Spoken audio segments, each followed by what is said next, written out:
नए संकल्प लें फिर से, नए नारे गढ़ें फिर से। उठो संग्रामियों जागो, उठो संग्रामियों जागो। नई शुरुआत करने का समय फिर आ रहा है, कि जीवन को चटक गुलजार करने का समय फिर आ रहा है। चलो अब एक नए अभियान के पदचाप गूंजे, चलो अब एक नए अभियान के पदचाप गूंजे। मौत की सुनसान सूनी वादियों में फिर कि नूतन सर्जना के राग भर दें। शोक गीतों भरी इन घाटियों में फिर दरकती हिमशिलाएं, दरकती हिमशिलाएं। सर्दियों के बाद हरदम ही वसंत आता रहा है। यह प्रकृति की गति रही है, अंधेरे गर्भ में ही रोशनी पलती रही है। अंधेरे गर्भ में ही रोशनी पलती रही है। पराजय झेलने पर भी शिविर में न्याय की हरदम मशालें जीत की जलती रही है। पराजय आज का सच है, पराजय आज का सच है। समर तो शेष है फिर भी, उठो ओ सर्जकों, नव जागरण के सूत्र रचने का समय फिर आ रहा है, कि जीवन को चटक गुलजार करने का समय फिर आ रहा है। नए संकल्प लें फिर से, नए नारे गढ़ें फिर से। उठो संग्रामियों जागो, उठो संग्रामियों जागो। नई शुरुआत करने का समय फिर आ रहा है, कि जीवन को चटक गुलजार करने का समय फिर आ रहा है, फिर आ रहा है, फिर आ रहा है। ओम शांति। दरकती हिमशिलाएं, सर्दियों के बाद हरदम ही वसंत आता रहा है। यह प्रकृति की गति रही है, अंधेरे गर्भ में ही रोशनी पलती रही है। पाश्चात्य कवि पर्सी शैली ने किसी कविता में एक जगह लिखा है, if winter comes can spring be far behind. सर्दियों के बाद हरदम ही बसंत आता रहा है। दरकती हिमशिलाएं, अंधेरे गर्भ में ही रोशनी पलती रही। जितना अंधेरा घना होगा, रात का अंधेरा जितना घना होगा, घटाटोप अंधकार, स्टार्क डार्कनेस, उसके बाद ही सवेरा होगा। सृष्टि की रात चालू है, सृष्टि की रात चालू थी और ऐसी रात में सवेरा हुआ। इतिहास की हम चर्चा कर रहे 2 दिन से। कई लोगों को लग रहा होगा पुरुषार्थ कहाँ है, पुरुषार्थ की चर्चा कहाँ चली गई, ये कहाँ हम चले गए सिंधु घाटी सभ्यता में। प्राचीन भारत और मध्य भारत और आधुनिक भारत। तो पहले दिन हमने भारत के इतिहास की चर्चा की और कल हमने चर्चा की थी सिंध की। संसार में रात है, सिर्फ देते हैं सुनाई शब्द अनगढ़, अर्थ आधे। टूटते से स्वर, द्वार पर ताले जड़े हैं। ऊँघते से घर, आजकल इस और भी बस्ती नहीं है। कौन जाने सब कहाँ है, नौकरी पर या कि बाहर या कि भीतर, या सभी को लीलता है मुखर संशय। मौन का डर, जिंदगी मुर्दों घरों को देखकर हंसती नहीं। आजकल इस गांव में सब कुछ है मगर बस्ती नहीं। संसार क्या बन गया है, मुर्दा घर। सब कुछ है गांव में, परंतु क्या नहीं है, बस्ती ही नहीं है। ऐसा ही संसार हो चुका था। तो हमने भारत को 3 भागों में विभाजित किया, भारत के इतिहास को। एक, प्राचीन भारत 750 एडी तक। दूसरा, मध्यकालीन भारत 750 से 1750। और तीसरा, आधुनिक भारत 1750 से 1947 तक। तो ये 3 भारत का विभाजन है।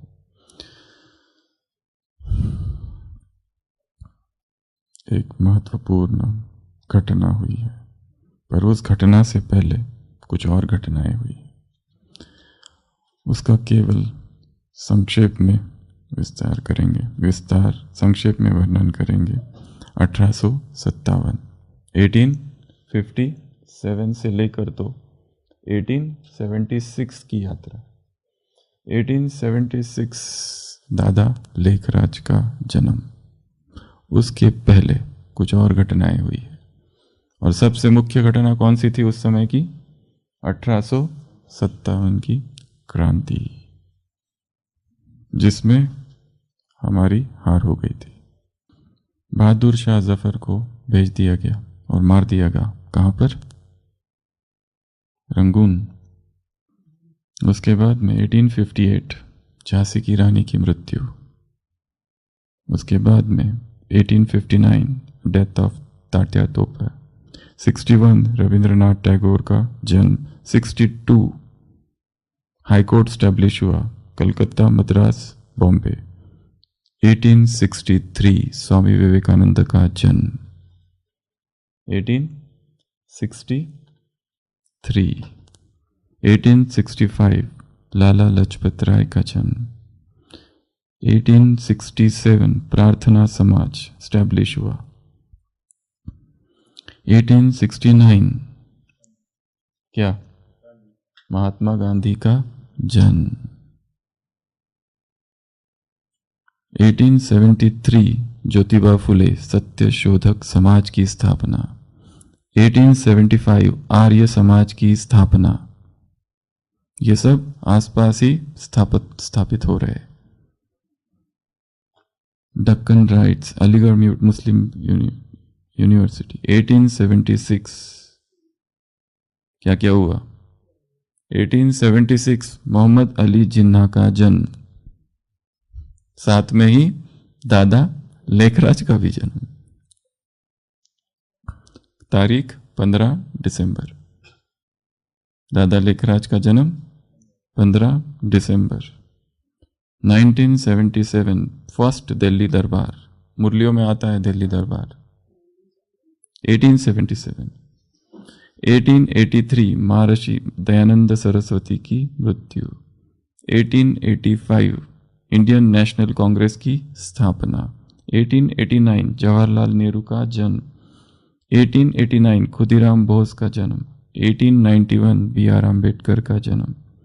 1891 एंग्लो मणिपुर वॉर। 1895 जय कृष्णमूर्ति का जन्म। 1897 सुभाष चंद्र बोस का जन्म। राम प्रसाद बिस्मिल, चापेकर बंधु। तो ये सारा है। तो आसपास कौन कौन आ रहा है? कौन कौन है? 1869 1876 के आसपास विवेकानंद का जन्म है।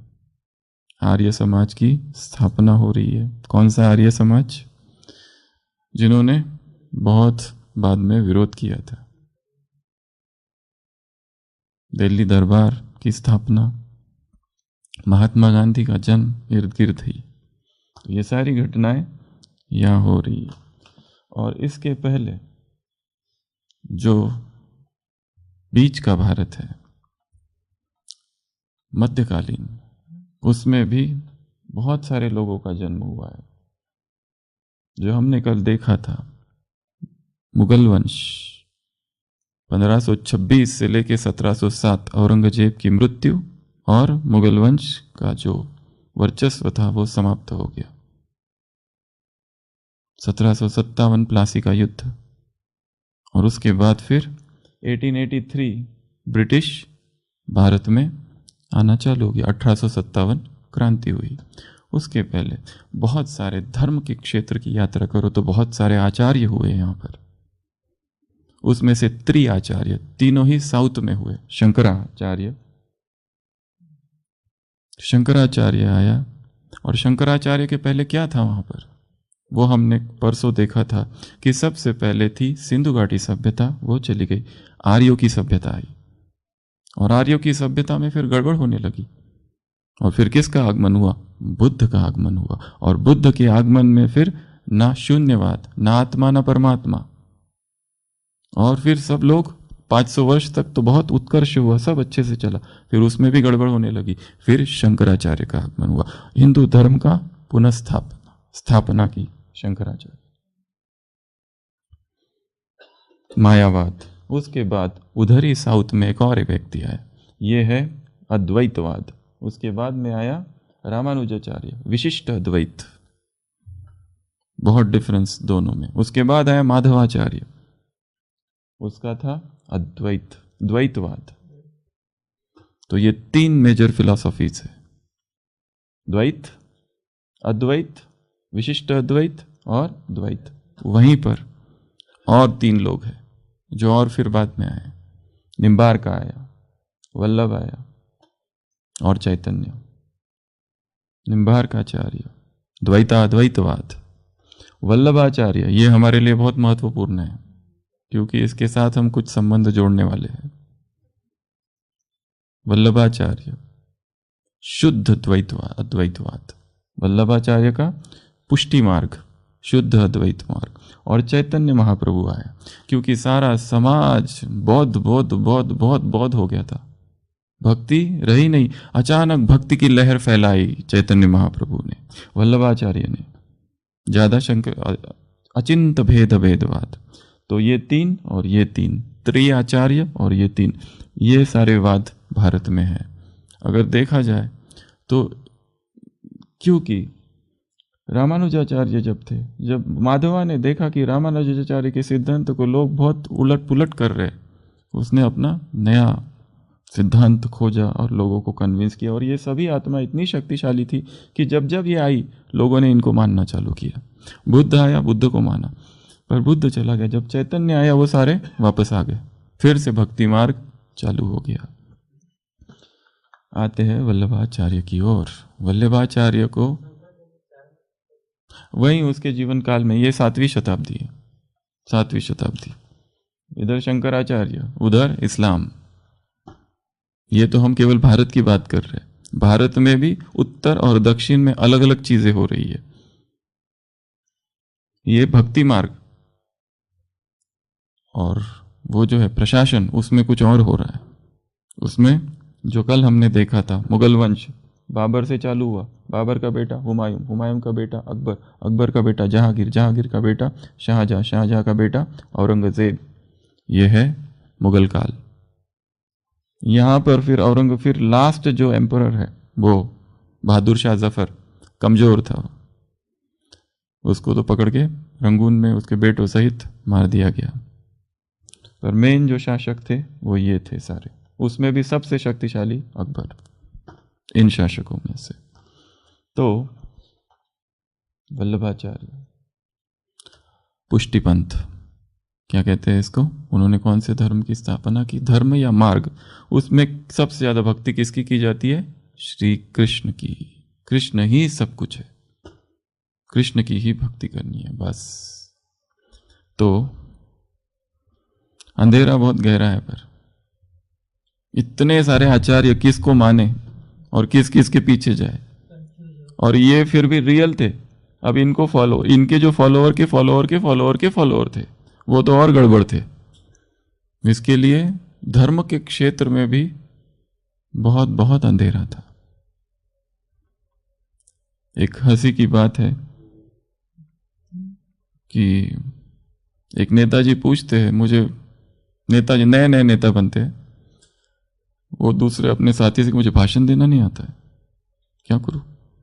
वो दूसरा नेता कहता है अरे बहुत आसान है, तो कोई मुश्किल है भाषण देना, तुम बस प्रैक्टिस करते जाओ, मास्टर हो जाओगे भाषण देने में। वो कहते कैसे दूं पर? वो कहता है नहीं, एक शब्द जहां छूटता है ना वहां से दूसरा शब्द चालू करना। इसको कहते कंटिन्यूअस स्पीच। मुरली में ऐसा ही कई बार होता है, एक बात से बात निकालना है, एक बात से दूसरी बात निकालना, दूसरी बात से तीसरी बात निकालना, और ये जो भाषण है इसका, ऐसा ही भारत की दशा है। तो नेताजी अपना भाषण चालू करते, भाइयों और बहनों, ना मैं तो स्पीकर हूं ना ही लाउड स्पीकर। स्पीकर हमारे मोहल्ले के कल्लल मियां हुआ करते थे, जो कि आजकल कब्र में है। उनकी कब्र पर 2 तरह के फूल चढ़ाए जाते हैं, गुलाब और गेंदे के। और आप जानते ही होंगे कि गुलाबों से ही गुलकंद बनता है, और गुलकंद ही सारी बीमारियों का जड़ है। और जड़ों में सबसे लंबी जड़ें खरबूजे की होती है। और आपको पता ही होगा कि एक खरबूजे को देखकर दूसरा खरबूजा रंग पकड़ता है, बदलता है। रंग जर्मनी के प्रसिद्ध है, रंग जर्मनी के प्रसिद्ध है, और जर्मनी में ही हिटलर हुआ था, जिसके कारण द्वितीय विश्व युद्ध हुआ था। और उस युद्ध में कई शेरे दिल मारे गए थे। 40 शेर का एक मन होता है, और मन बड़ा चंचल है। चंचल मधुबाला की बहन का नाम है, एक्ट्रेस मधुबाला, वही जिसको दिल का दौरा पड़ा था। दिल एक मंदिर है, और इस मंदिर के सामने से कई प्राणी गुजरते हैं, जिनमें कई कुत्ते भी होते हैं। और आपको पता ही होगा कि कुत्ते की दुम हमेशा तिरछी होती है। भाइयों और बहनों, जिस दिन कुत्ते की दुम सीधी हो जाएगी, मैं फिर भाषण देने आ जाऊंगा। ये क्या है? इसको कहते कंटिन्यूअस स्पीच। जहां एंड हुआ वहां से दूसरा वाक्य चालू। साकार मुरली भी ऐसी होती है थोड़ी थोड़ी। तो संसार में बहुत ज्यादा घना अंधकार था। ऐसे घने अंधकार के समय जहां इतने आचार्य आके गए, एक तरफ हर एक ने अपनी अपनी फिलॉसफी बताई, और ये सबको एक करने के लिए अगर देखा जाए तो 1893 Swami Vivekananda, harmony of all religions, उन्होंने कहा सब धर्म राइट है, let everyone worship his own majesty, nobody is wrong. सबको, सब धर्म समान है। जो इतनी लड़ाइयाँ हो रही है, एक नया सिद्धांत रखा कि क्योंकि उनके गुरु ने सब कुछ फॉलो किया और इस निष्कर्ष पर पहुंचे कि सभी मार्ग सत्य है। तो हार्मनी ऑफ रिलीजन्स का कॉन्सेप्ट यहाँ आया। फर्स्ट पर्सन भारत से जो विदेश गया, इनके बाद फिर बहुत सारे लोग जाना चालू कर दिया अमेरिका, और हिंदू धर्म का वर्चस्व। महेश योगी, ट्रांसडेंटल योगा। उसके बाद में स्वामी योगानंद, योगादा सत्संग सोसाइटी, प्रभुपाद, एस्कॉन, ऐसे बहुत सारे लोग उधर जाना चालू कर दिए। पर उसके बावजूद भी अंधकार तो अंधकार बहुत घना ही था। और ऐसे अंधकार के समय भगवान का अवतरण हुआ, और वो भी कहाँ हुआ? सिंध में। और सिंध में ही क्यों हुआ उसकी हमने चर्चा की। मोहिंजोदारो और हड़प्पा कहाँ पर है? सिंध प्रोविंस में। वही सिंध जो टूट फूट गया था, वही सिंध जहाँ पर मोहिंजोदारो और हड़प्पा। और मोहिंजोदारो और हड़प्पा का संबंध किससे है? सिंध घाटी सभ्यता। और सिंध घाटी सभ्यता का संबंध किससे है? देवी देवताओं से। वो कल हमने बताया, पर वो मनमत, वो कहीं लिखा नहीं है, वो विचार बताए खाली, हो सकता है मनमत, ठीक है, हो सकता है। क्योंकि आज तक ये बात शायद ही कहीं हमने पढ़ी है, हमको भी नहीं पता था। कल सुबह अमृत वेला जैसे एक टचिंग हुई कि ऐसा है, इसलिए क्लास में बताई। बाकी आज तक हमारी जितनी लिटरेचर है, किसी लिटरेचर में भी ये बात लिखी नहीं गई है। ना ही हमने कभी पढ़ी और ना ही कभी सोची, ना ही कल ही हमने भी आपके साथ साथ साथ सुनी।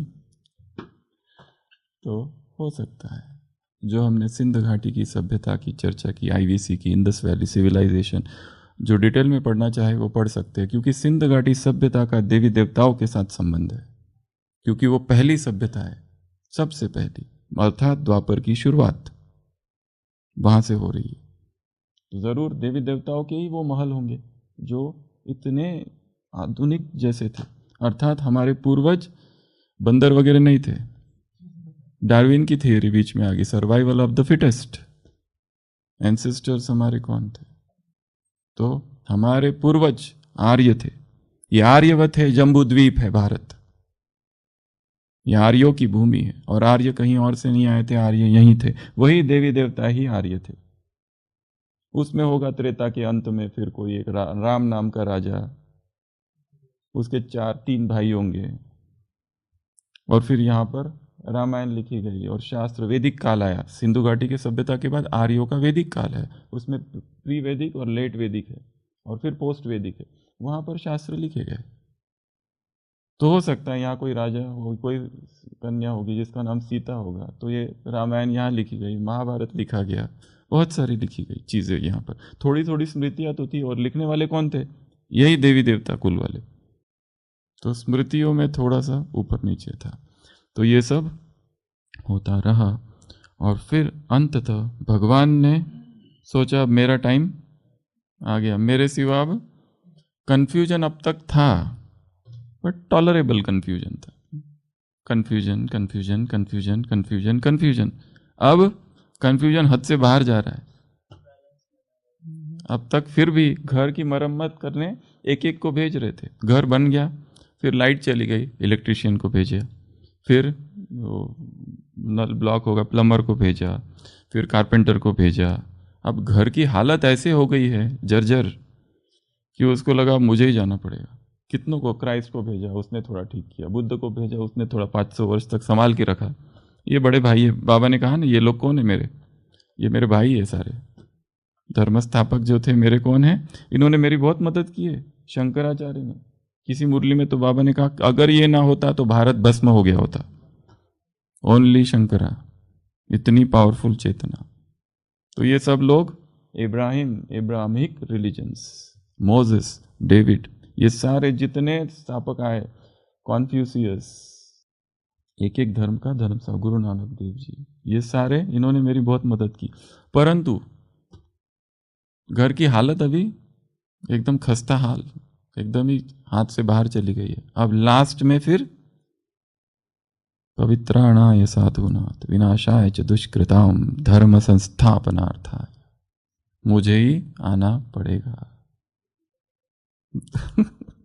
मेरे अलावा ये काम और कोई कर नहीं सकता। विप्रसंत तु नधेरुहित प्रबुधरि विविध शरीरा, अलग अलग रूप वो धारण करता है, ऐसा वर्णन है।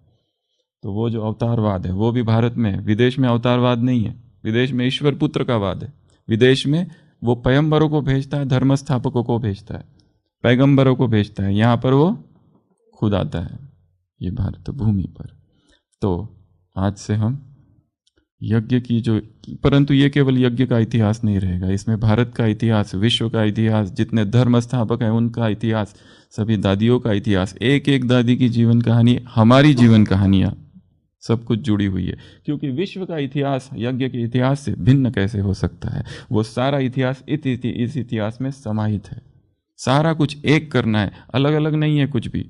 वो चाहे भारत का स्वतंत्रता संग्राम, या विदेश की फ्रांस की क्रांति हो, अमेरिका की क्रांति हो, या फिर चीन की क्रांति हो, हैटियन रिवॉल्यूशन हो, कोई भी रिवॉल्यूशन हो जो संसार में हुआ है, सारे रिवॉल्यूशन का जनक ये हमारा रिवॉल्यूशन है। इसी क्रांति से वो सारी क्रांति की चिंगारियाँ निकली, क्योंकि यहाँ क्रांति हुई, अर्थात यहाँ पर आत्माओं को किसका अनुभव था? स्वतंत्रता का। यही तो देवी देवताओं की आत्माएं थी जो इधर उधर गई, और उन्होंने ही फ्रांस की, जब हम फ्रांस में थे तो फ्रांस में क्रांति करी, क्योंकि कैसे हम किसी अत्याचार को सहन कर सके, पराधीनता हमें हम सहन नहीं कर सकते। ये सारे क्रांतिकारी कहाँ हैं? यहीं बैठे हैं।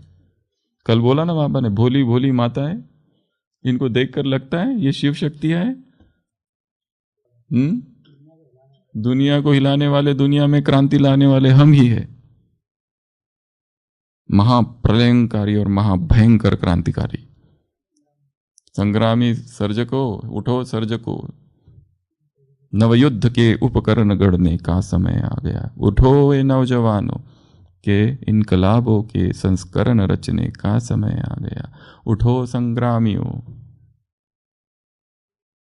तो भगवान आया है और हम हैं उसके क्रांतिकारी, और वो है हमारा सर्जनहार, वो है हमारा कमांडर। और हमारी लड़ाई किसके साथ है? अपने अंदर की कमियों के साथ है। अंधेरा आज गहरा है, परंतु समर तो शेष है। फिर भी अभी युद्ध जारी है, अभी युद्ध पूरा नहीं हुआ। ना उनकी जीत अंतिम है, ना अपनी हार अंतिम है। अभी अंतिम कुछ भी नहीं है। सकल जन मुक्त होंगे एक दिन, निश्चित समय का ज्ञान कर कहता है। सजेंगे फिर नए लश्कर, मचेगा रण महाभीषण। उठो ओ शिल्पियों, नवयुद्ध के संस्करण गढ़ने का समय फिर आ गया है। तो ऐसी एक आत्मा का जन्म हुआ जिसके जीवन की 4 बातें आज हम लेंगे। सबसे पहले तो दादा लेखराज का जन्म सिंध हैदराबाद 15 दिसंबर 1876। वल्लभाचार्य कृपलानी परिवार और सिंधी हिंदू और वल्लभाचार्य के फॉलोअर। तो सबसे पहली बात, स्ट्राइकिंग रिजेम्बलेंस। वल्लभाचार्य के जीवन में घटना ऐसी हुई है जो ब्रह्मा के जीवन में हुई है। इसके लिए यह संभावना है कि वल्लभाचार्य की आत्मा ही ब्रह्मा की आत्मा है। मनमाता कैसे? वल्लभाचार्य, उनका जन्म कब है? डेट्स बहुत जरूरी है। 1479, 1531 ये वल्लभाचार्य की तारीख है। 1494 का समय था। वल्लभाचार्य उस समय गोकुल में थे। एक रात रो रहे थे। कृष्ण भक्त थे, अनन्य कृष्ण भक्ति। हे प्रभु, हे कृष्ण, कहाँ हो, कहाँ हो, कहाँ हो? संसार में इतना दुख है, इतना दर्द है, इतनी पीड़ा है। और वो अपने लिए भी रो रहा है, जैसे कि हे प्रभु, मैं कब से तुमसे बिछड़ा हूं, कब मैं तुमको मिलूंगा। आर्त पुकार निकल रही है हृदय से। इसका वर्णन है सब जगह पर। 1494 डेट क्या है? 1494 की रात, गोकुल, वल्लभाचार्य वल्लभा रो रहे कि हे प्रभु आ जाओ, आ जाओ, आ जाओ। और अचानक उस रात श्री कृष्ण का साक्षात्कार, अचानक श्री कृष्ण प्रकट होते हैं और वो कृष्ण से बातें करने लगते हैं कि कब से मैं तुम्हारा इंतजार कर रहा था, कब से मैं तुमसे बिछड़ा हुआ था, आज आकर मिले हो, अब छोड़ूंगा नहीं तुमको।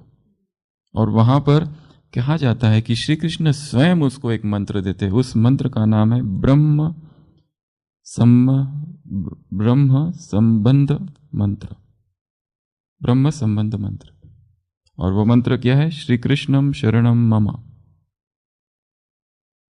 तो वहीं उसी वक्त वल्लभाचार्य अपना सर्वस्व श्री कृष्ण के अर्पण कर देते हैं।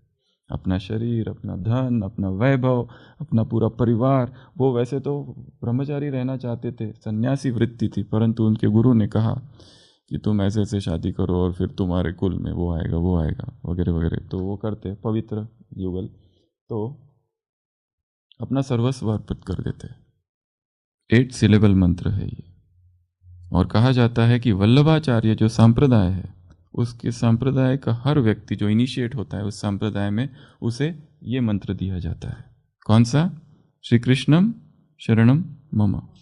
और उसी समय 1493 और 94 में एक मूर्ति वल्लभाचार्य को मिली थी ब्रिज में, और उस मूर्ति का नाम था, उन्होंने नाम दिया था श्रीनाथ जी। इसके लिए वल्लभाचार्य जो पंथ है वो कहाँ पर ज़्यादा है? राजस्थान, और राजस्थान में ये जो नाथ द्वारा है, श्रीनाथ जी चाहे मुरलियों में आता है ना, श्रीनाथ जी और बालाजी। यहाँ पे गरीब है, वहाँ पे अमीर है। मुरलियों में आते हैं ना, यहाँ पे वो सूखा चावल और उधर घी खीर वो सब। तो वल्लभाचार्य पंथ अर्थात श्रीनाथ जी, नाथ द्वारा, राजस्थान।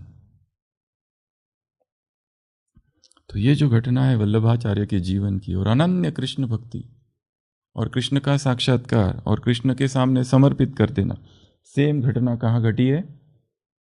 दादा लेखराज के जीवन में भी सेम घटना ही घटी है। अचानक विष्णु का साक्षात्कार, ततत्वम, जो मैं हूं वही तुम हो।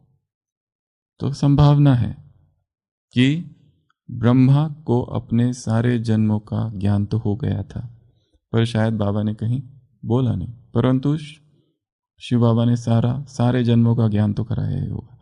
एक जन्म हो सकता है। विदेश के कुछ स्कॉलर्स हैं जिन्होंने ब्रह्मा कुमारी पर अध्ययन किया है। फ्रैंक वेलिन, उसका यह दावा है कि probably Brahma is the reincarnation of Shri Vallabhacharya. Frank valine, ऐसी बहुत सारी किताबें ब्रह्मा कुमारी पर लिखी गई है।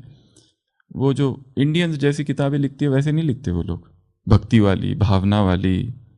जैसे ये भी जो किताब है इसमें बड़ा भक्ति और मतलब बहुत भावना से लिखी गई बुक है, पर विदेशियों की किताबें इस तरह की नहीं होती है। जीवन को पलटाने वाली अद्भुत कहानी, इस तरह की किताबें नहीं होती है। उनका एनालिसिस होता है, कोई इमोशंस को बीच में नहीं लाते, एनालिसिस करते, चीज़ों का विश्लेषण संश्लेषण करते, विश्लेषण संश्लेषण, एनालिसिस, देखते ये क्या है, ये कैसा है, ये क्यों हुआ, दूर से एज ए साक्षी होकर देखते हैं। हम लोग देखते हैं, कैसा देखते हैं? हमारा घर है, हमारा मधुबन, हमारी संस्था, हम ऐसा देखते हैं। वो लोग ऐसा देखते हैं, दूर खड़े होकर। जैसे स्वामी विवेकानंद का संपूर्ण लिटरेचर है, वो कैसे बात करे? एक तरफ तो वो खुद अत्यंत भक्ति भाव है उसके अंदर, अपने गुरु के प्रति श्रद्धा है, पर जब बोलने जाते हैं, I think the Krishna the man might have existed, मुझे लगता है कृष्ण नाम का व्यक्ति हुआ था, और एक तरफ खुद ही अनन्य भक्त है, वो छुपा देते हैं। लोकमान्य तिलक की जो बुक्स है, किताबें हैं, वो इतना साक्षी भाव भरा है। वो इज द फर्स्ट पर्सन की जिसने कहा ऋग्वेद इस समय लिखा गया होगा, कोई आर्ग्यू नहीं कर सकता। पूरा सारा इतना इंटेलेक्चुअल प्रेजेंटेशन किया है सारा अपनी किताब में तिलक ने।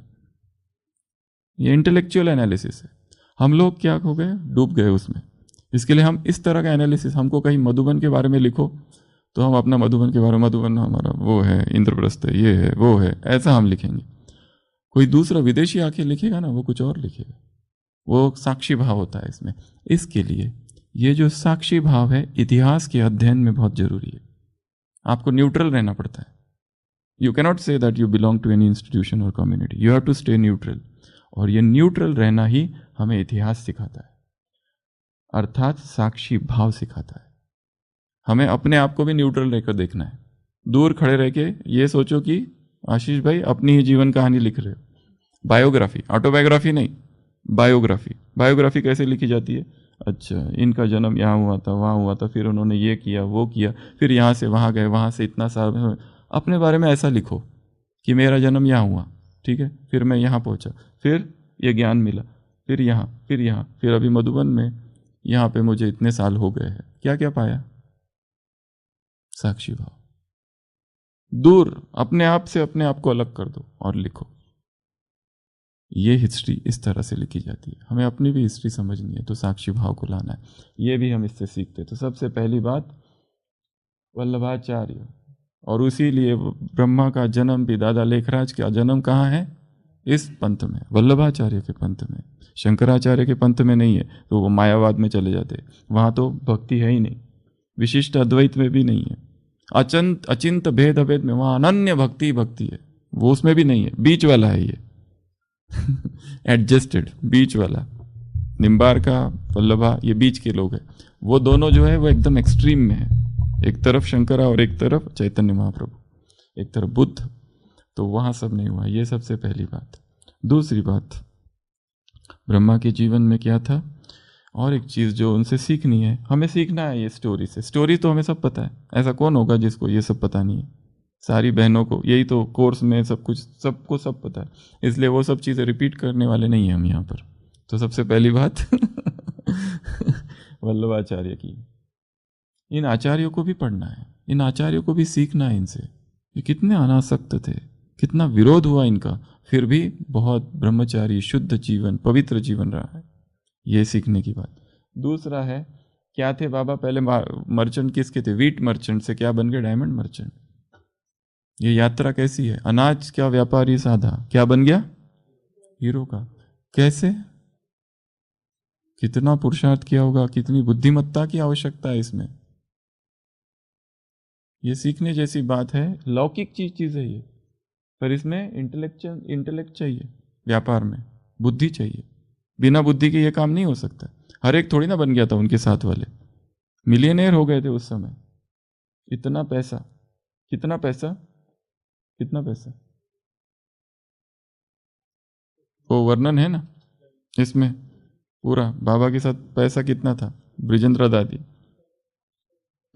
दादी वो उसके बेटे को भेजते तो एक अलमारी खोलते हैं, एक खोल के दिखाते हैं उसमें चांदी मोते, दूसरे खोलते हैं तो उसमें जेवर, और तीसरा और खोलते हैं उसमें बर्तन। क्योंकि ये जो राधिका ब्रिजेंद्र दादी, बाबा उसको जब छोटी रहती है, वो ब्रिजेंद्र दादी उसको देखते हैं, कहते हैं इसी को अपनी बहू बनाऊंगा। और जब बड़ी होती है तो फिर विवाह का प्रस्ताव, और पर ब्रिजेंद्र दादी का जो भाई है वो कहता है मैं पहले देखना चाहता हूँ ये दादा कितना अमीर है, क्योंकि वो खुद बहुत अमीर थे। दादा कलकत्ता बुलाते हैं उनको और दिखाते हैं अपना एक एक, ये देखो। पहले दिन, दूसरे दिन, तीसरे दिन वो कन्विंस हो जाता है ये बहुत अमीर है। मतलब इतना पैसा इनके पास था। पैसा कहाँ से आया? मेहनत से। पैसा कहाँ से आया? इसके लिए पैसा चाहिए तो मेहनत भी करनी पड़ेगी। खाली शिव बाबा करते रहने से कुछ नहीं होगा। बाबा दे देगा, बाबा दे देगा, वो भी ठीक है, पर क्या चाहिए? मेहनत चाहिए। मेहनत करते नहीं है। हर चीज के लिए उद्यम, परिश्रम चाहिए। इधर आते हैं स्टूडेंट्स, हमसे इतने मिलते, कहते हैं हमको ना एग्जाम देनी है, तो हम बाबा को बहुत याद करते हैं। बाबा को याद करने से एग्जाम में पास नहीं होंगे। इंटरव्यू देने जाना है, बाबा को याद करके जाता हूँ, हो जाएगा। तैयारी की क्या? तैयारी नहीं की, और बाबा करेंगे तैयारी तुम्हारी।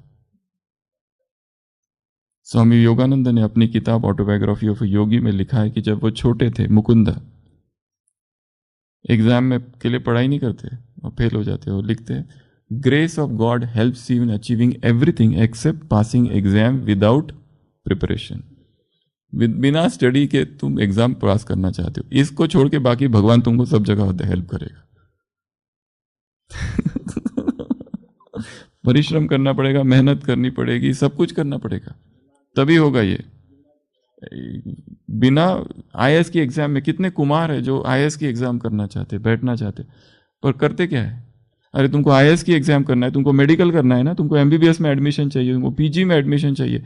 कितना पढ़ाई करते हैं वो, 18-18 घंटा पढ़ते रहते हैं लोग। और तुम शिव बाबा करते करते उनके साथ अन्याय होगा अगर तुमको एडमिशन मिल जाए तो। नहीं मिलनी चाहिए बिल्कुल भी, इंटरव्यू में तुम फेल ही होना चाहिए। Don't bring grace of God. पुरुषार्थ है। पहले पूरी अपनी तैयारी करो, फिर भगवान मदद करेगा। उसके सिवा भगवान की मदद नहीं आएगी। इसके लिए सीखना क्या है? हमें अपना पुरुषार्थ खुद करना है हर चीज में, चाहे अमृत वेला है, चाहे मुरली चिंतन है, चाहे मुरली मनन है। कल की मुरली कितनी बार पढ़ी सबने बताओ? अव्यक्त मुरली तीन बार पढ़ने से होता है क्या काम? अव्यक्त मुरली समझ में आती है? 3 बार पढ़ने से तो उसकी हल्की हल्की सी झलक मिलती है बस। थोड़ी थोड़ी बोल ऐसे होने चाहिए, वैसे, वो तो पहले ही पता है। युक्त होने चाहिए, उससे भी ज्यादा पता है जो कल की मुरली में था। पर कहा ना, कल भी पढ़ाई, पालना और प्राप्तियां सबको सेम दी है, फिर भी अंतर है। अंतर किस में? यही तो अंतर है, परिश्रम में अंतर है। अर्जुन और अश्वत्थामा में क्या अंतर है? अश्वत्थामा बेटा है गुरु का, पर फिर भी अर्जुन आगे है। क्यों? अश्वत्थामा पूछता है अपने गुरु से, मैं आपका बेटा हूं, आई शुड गेट प्रेफरेंस। आपका बेटा मुझे ज्यादा, फिर भी आप अर्जुन को समझते हो सबसे ज्यादा। गुरुदेव क्या कहते हैं कि तुमने मेरा जो ज्ञान है, जितना मैंने सिखाया उतना पूरा लिया, पर अर्जुन वहां नहीं रुका, वो आगे गया। उसने उसको आगे बढ़ाया। तो जितना मिला है उसको वहां तक नहीं छोड़ना है, उसको और आगे बढ़ना है, उसको चिंतन करके आगे बढ़ाना है। तो ब्रह्मा ने क्या किया, व्हीट मर्चेंट से डायमंड मर्चेंट की जो यात्रा है, ये यात्रा परिश्रम की यात्रा है, इंटेलिजेंस की यात्रा है, मेहनत की यात्रा है। कितनी मेहनत की होगी सोचो। एक व्यक्ति मुंबई और कलकत्ता, उस समय ट्रेन थी, कितना टाइम लगता है एक एक जगह जाना। ये कराची, ये हैदराबाद, ये कराची, कितना कम समय घर पे बिताया होगा। ज़्यादा समय तो जब बिजनेस आपका एक दूसरी जगह पर है, मुंबई में है, तो जाना तो पड़ता है ना बीच बीच में, और जाना और आना ट्रेन से। कोलकाता कितना दूर है, जाना और आना ट्रेन से, और ये अंतर कितना है हैदराबाद टू कलकत्ता, कराची 3-3.5 घंटे, 3-3.5 घंटा। ये समुद्र के नज़दीक है। यहीं से शिफ्ट हो गया था ना यज्ञ, हैदराबाद से कराची शिफ्ट हो गया था। परिश्रम। तो क्या सीखना है? दूसरी बात, पहली बात हमने सीखी, इतिहास को पढ़ते समय साक्षी, अपने आप के, अपने लिए भी साक्षी, और अनन्य भक्ति, अनन्य प्रेम प्रभु से। दूसरी बात परिश्रम। तीसरी बात रिलीजियस, बाबा का धर्म। 3 बातें हैं इसमें। एक तो बहुत सारे पिलग्रिमेज, तीर्थ यात्राएं की। दूसरा किस चीज़ का अध्ययन करते थे? गीता और गुरु ग्रंथ साहिब भागवत अध्ययन। और तीसरा कितने गुरु किए? 12। कौन कौन थे वो, इसका कहीं वर्णन नहीं है, परंतु हाँ, जब उनको लगा कि एक ये गुरु जो किया पहला, एक विदेशी लेखक ने लिखा है कि ये गुरु किया, और जब पता चला अब इससे और कुछ ज़्यादा मिलने वाला है नहीं, पूरा ले लिया, खाली हो गया है ये, कितना लूँ अभी इससे, तब सोचा अब दूसरा करना चाहिए। फिर सोचा तीसरा, फिर चौथा, फिर 5वां, फिर 6वां, 7वां, 8वां, फिर 12वां। 12 के बाद लगा कि अब कोई भी गुरु मेरी मदद नहीं कर सकता, हो तो और कुछ और ही चाहिए। उस समय भगवान का अवतरण हुआ। भगवान का अवतरण भी कब होता है? जब सामने वाला तैयार हो जाए। नहीं तो बाबा ये सेकंड नंबर के गुरु के साथ तब भी आ सकते थे, पर तब नहीं आए। ये 12 पूरे हुए लास्ट में, जब यहाँ जी भर गया गुरुओं से, बहुत हो गया, इनसे कुछ भी मिलने वाला है नहीं, मनुष्यों से कुछ भी मिलने वाला नहीं है, तब भगवान आते हैं। जब भगवान मनुष्यों के पास जाना हम बंद कर देते हैं, इसके पास जाऊं, उसके पास जाऊं, तुम थोड़ा मेरी मदद कर दो, मुझे मुरली से चिंतन करना सिखा दो, फिर इतना याद कैसे रखते हो, फिर वो थोड़ा समझा दो, फिर भाषण कैसे करना है, ये भाषण सिखा देना उनको। ये कैसे करते हो, वो कैसे करते हो, हमको भी सिखाओ। भाषण तो सीख लिया ना सबने, बस ऐसे भाषण करना है सेम, जहां लास्ट लाइन छोड़ी वहां से चालू कर देना। बाप है तुम बच्चों को स्वर्ग में ले जाने। स्वर्ग में हीरो जवाहरात के महल होंगे, जवाहरात तो यहाँ है ही नहीं, यहाँ तो खानियां खाली हो गई है। खानियां थी वहां भरपूर, तब अब तुम्हें भरपूर होना है। अब तुम ब्राह्मण बने हो, तुम हो ब्रह्मा मुख वंशावली ब्राह्मण। वो ब्राह्मण जो होते हैं वो है कुख वंशावली, तुम हो मुख वंशावली, वो है धामा खाने वाले। खाना तुम्हें शुद्ध खाना है, ये है ब्रह्मा भोजन। ऐसा भोजन तो देवताओं को भी नहीं मिलता, देवताएं होते सतयुग में, ये है कलयुग। तुम बाप आए हैं कलयुग में, जब कलयुग का अंत होता है तब बाप आते हैं। बाप का नाम है शिव। यहां शिव जयंती भी मनाई जाती है, पर शिव जयंती की छुट्टी नहीं देते। सतयुग में तुमको छुट्टियां ही छुट्टियां होगी, यहां तो तुमको मेहनत करनी पड़ती है। मेहनत करने बगैर तुम्हें कुछ नहीं मिलने वाला। तुम्हें पुरुषार्थ के लिए मेहनत करनी चाहिए, बिना मेहनत के तो कुछ भी मिलने वाला नहीं है। बाप तुम्हें मदद करेगा, हिम्मत है बच्चे, मदद है बाप। हिम्मत का एक कदम तुम्हारा, तुम्हें दूसरे दैवी गुण भी धारण करने हैं, तुम्हें दैवी गुण धारण करने हैं। जब तुम दैवी गुण धारण करोगे, गुलगुल बनोगे, तब तुम सतयुग में जाएंगे। सतयुग है फूलों का बगीचा, ये है कांटों का जंगल। ये क्या है? कांटों का जंगल। इसे कहा जाता है रौरव नर्क। शास्त्रों में देखो कैसी कैसी बातें लिख दी गई है। फिर वर्णन है गरुड़ पुराण का, पुराणों में है अगड़म बगड़म। बाप आए हैं तुम्हें सत्य ज्ञान सुनाने, ये है सभी शास्त्रों का सार। ओम शांति। ये है भाषण बाबा का। तो ये भी तो वैसा ही होता है, इसलिए किसी को मुरली याद ही नहीं रहती। कारण समझ में आया? क्योंकि कोई एक टॉपिक ही नहीं है, इसलिए दादी जानकी का क्लास कैसा था? बहुत बढ़िया। अरे था क्या, वो कुछ भी याद नहीं, क्योंकि टॉपिक ही नहीं है उसमें। जहां एक लाइन छूटती है वहां से दूसरी लाइन चालू होती है। सेम साकार मुरली है वो, जनक मुरली। इसलिए किसी को याद है? कोई याद नहीं है किसी को। मुरली याद रहती है क्या साकार? बिल्कुल नहीं, क्योंकि कंटिन्यूअस स्पीच है। जहां एक छूटता है वहां दूसरा चालू होता है।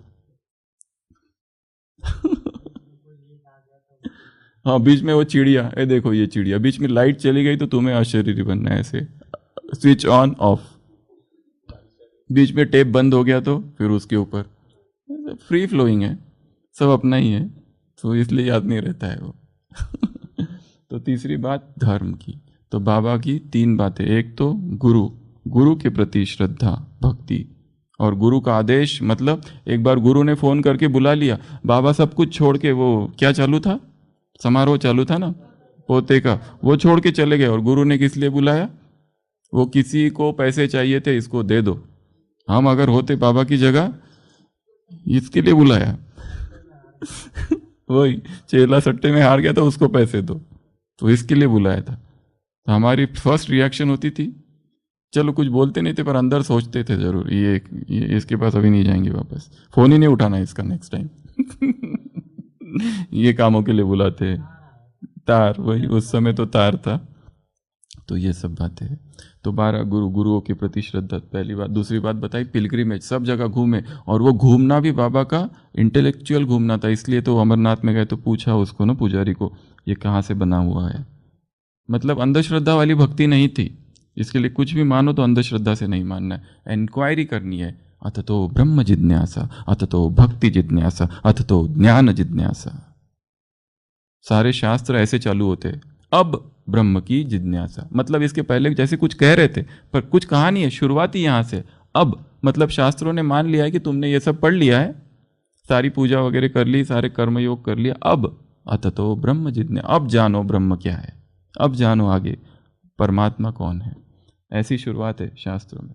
तो एक तो गुरुओं के प्रति श्रद्धा बताई, पिलग्रिमेज, और तीसरा अध्ययन। किसका अध्ययन? किताबों का। इसके लिए बाबा को सिंधी आती थी, हिंदी आती थी, अंग्रेजी के अखबार पढ़ते थे, और गुरुमुखी पढ़ते की लिपि आती थी। तो वो सारे गुरु ग्रंथ साहिब, ये चारों ही भाषा का जानना बहुत जरूरी है शास्त्रों के अध्ययन के लिए, ज्ञान को समझने के लिए। स्पेशली साउथ इंडिया वाले जो है, ठीक है, वो अपना पढ़ना, हिंदी सीखना चालू कर दो। जितने भी साउथ वाले हैं, अभी तक भी शिव बाबा आती है और ब्रह्मा जाती है। शिव बाबा बोलती है। तो उसको भी जरा ठीक ठाक करना है, अगर इसको गहराई से समझना है तो। क्या क्या? Grammar mistakes.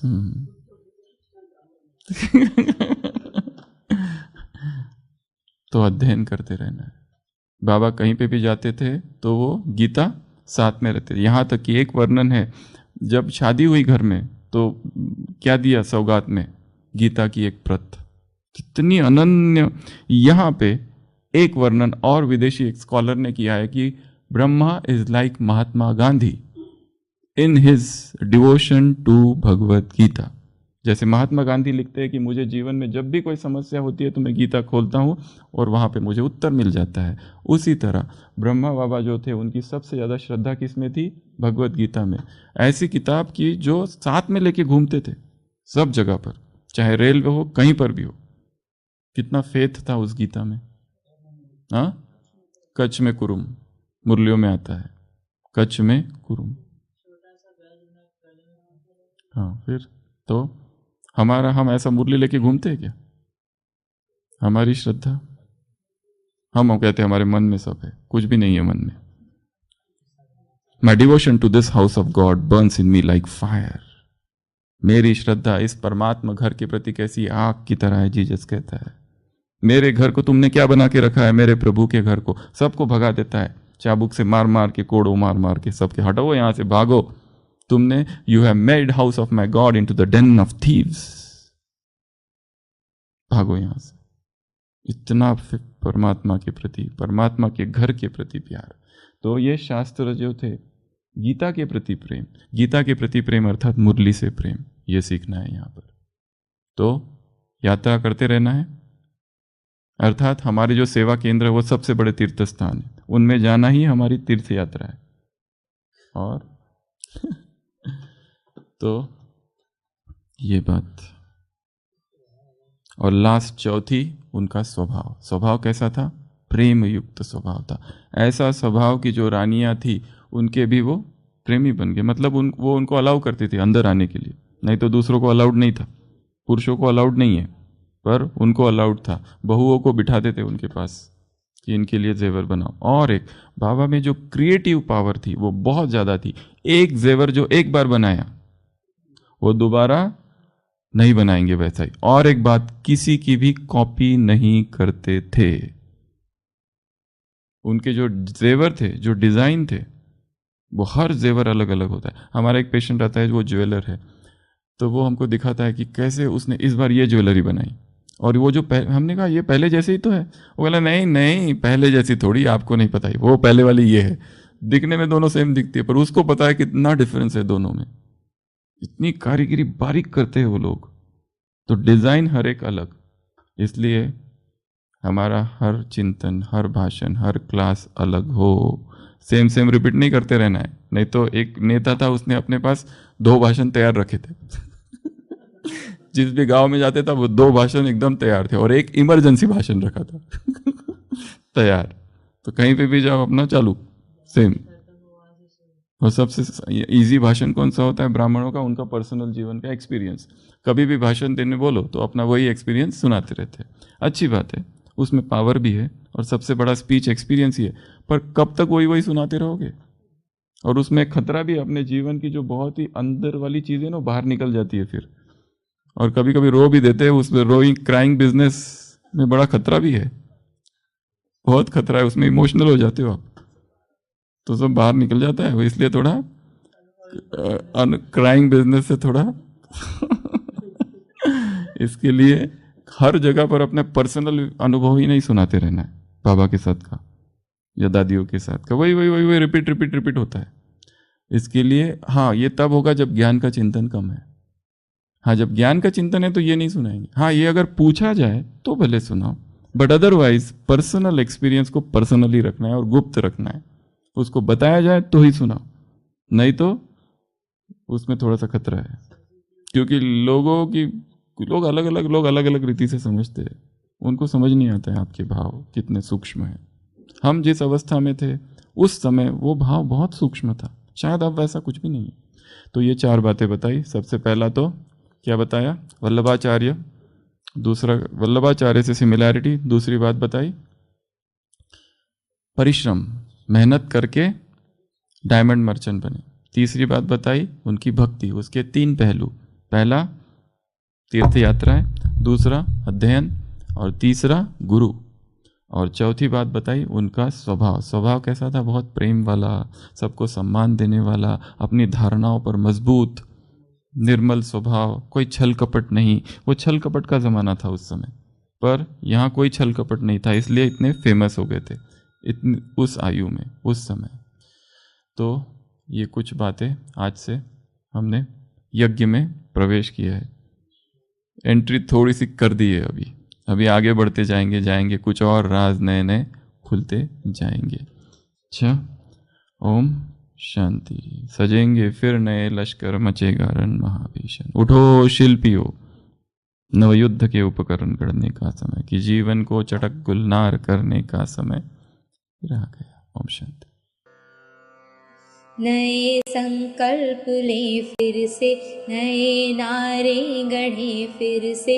उठो संग्रामियों जागो, उठो संग्रामियों जागो। नई शुरुआत करने का समय फिर आ रहा है, कि जीवन को चटक गुलनार करने का समय फिर आ रहा है।